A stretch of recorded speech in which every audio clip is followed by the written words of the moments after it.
Morning everyone. So we're on to part 2, chapter 25, or even chapter 25 part 2, of the Wizards of Once, knock 3 times. So Encanso has just, Queen Sycorax has just screamed about tradition at Encanso. Ah yes, said Encanso, tradition, of course. There was another long silence. So, what do we do now then? Said Encanso meditatively as he watched Queen Sycorax's little irritated foot go tap, tap, tap in annoyance on a rock on the beach, and her pretty little nostrils flaring in and out with temper. She really does have an extremely pretty nose, thought Encanso. I wish. But then he stopped himself, for the world cannot be lost for the sake of pretty noses. We'll have to have a temporary truce, said Queen Sycorax. Not just for the one night, though, but for however long it'll take to catch those stupid children. This is a state of emergency, and in a state of emergency, normal rules didn't apply. So, you will stop setting fire to the wildwoods, then, said King Encanso, and stop capturing my giants and my elves, and generally making a menace of yourself. Temporarily, aye, said Queen Sycorax, and, in the meantime, I'll take care of the King Witch, and put him where he can never get out of that iron casting. You will get your druids and your wizards to try and retrieve all those undesirable objects released from the guardianship of the Nuka-Leavey, and, we'll both strain every nerve, every sinew, every breath in our lungs, every itching in our fingers to catch them children. Alongside the Bear Prince, an invisible hand was writing something on the beach in letters so large they could only be read from above. We'll both lose our thrones, Encanso, if we do not catch them, warned Queen Sycorax. The Emperor of the Warriors is watching me. The Druids are watching ye. I have always admired your fighting spirit, Sycorax, smiled Encanso in admiration. You never know when you're beaten. What a magnificent woman you are, indeed. You're the only person even trickier than I am. Well, I'm so glad you said it, said Sycorax, her usual wintry smile warming up a bit, because most people see my strength as a bit of a downside, but when you're being a monarch, you have to take a difficult decision and... Hang on a second. Hang on a second indeed, repeated Encanso, as both monarchs' smile faded.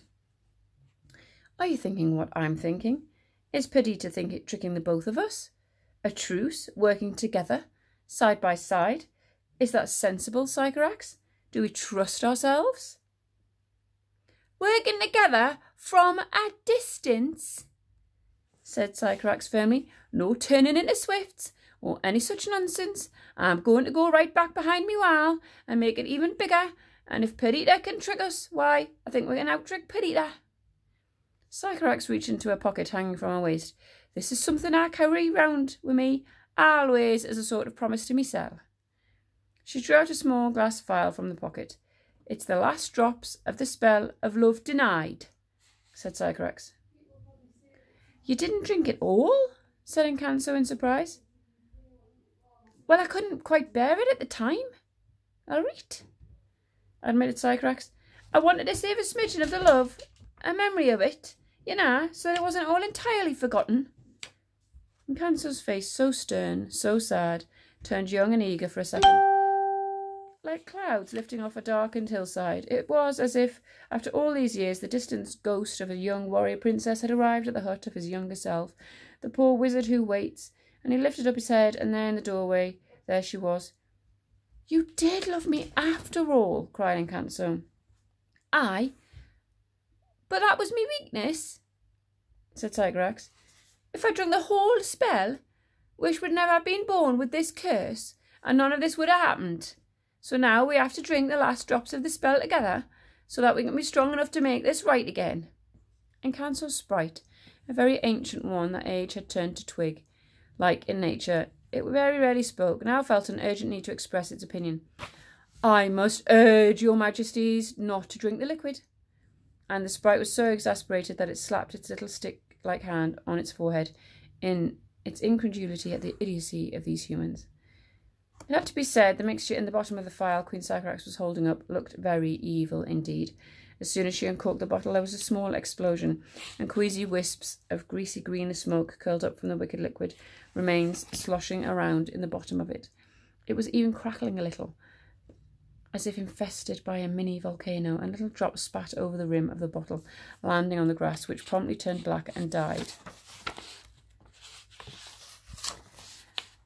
Oh my goodness me, how long does this chapter go on for?